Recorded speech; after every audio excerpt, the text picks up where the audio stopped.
Unfortunately, I now have good reason to believe that it's reached nothing short of an epidemic proportion of growth. I use this word, epidemic, with great care.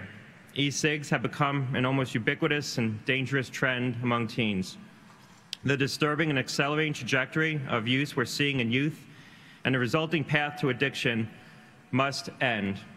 The Food and Drug Administration launching its largest enforcement action ever. It's concerns spilling right here into Canada. An e-cigarette company facing about 50 warnings and penalties from the FDA recently crossed the border into this market. And experts here in Toronto say officials should take similar actions as vaping, not smoking, has become the vice of choice for many teens. People take breaks from classes to go to bathrooms and vape.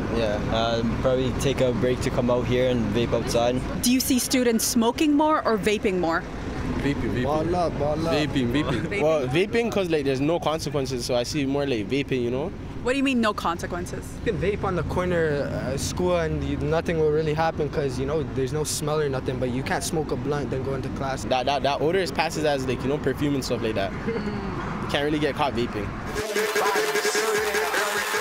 A 2016 Canadian Student Tobacco, Alcohol and Drug Survey states e-cig usage has increased 23% among Canadian students in grades 7 to 12.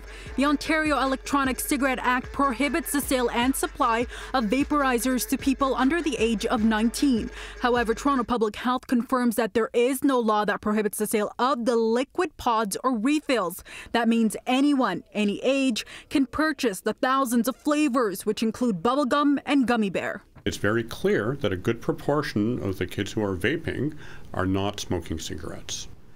What does that tell us? It raises a red flag. It says it looks like kids are becoming vapors and they were never smokers before. Now, if vaping was benign, then no big deal.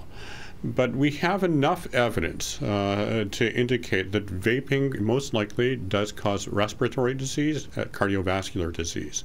These concerns heightening as Juul Labs enters the Canadian market. The company is the target of the FDA's Enforcement Act. We asked Juul Labs about concerns that their company's marketing is appealing to youth.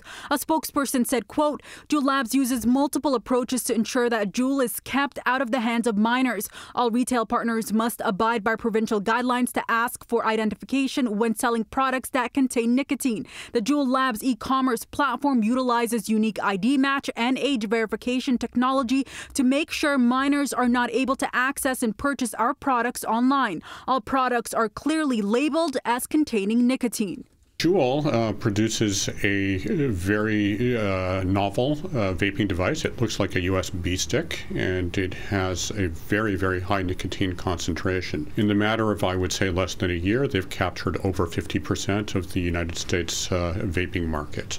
Health Canada also tells City News it has plans to launch an awareness campaign geared towards youth on the addictive and negatives of nicotine. We also reached out to the Toronto District School Board and asked if there have been any concerns or issues surrounding e-cigs. All a spokesperson would tell us is that vaping is not allowed on school property and they would not comment on issues. For City News, I'm Faiza Amin.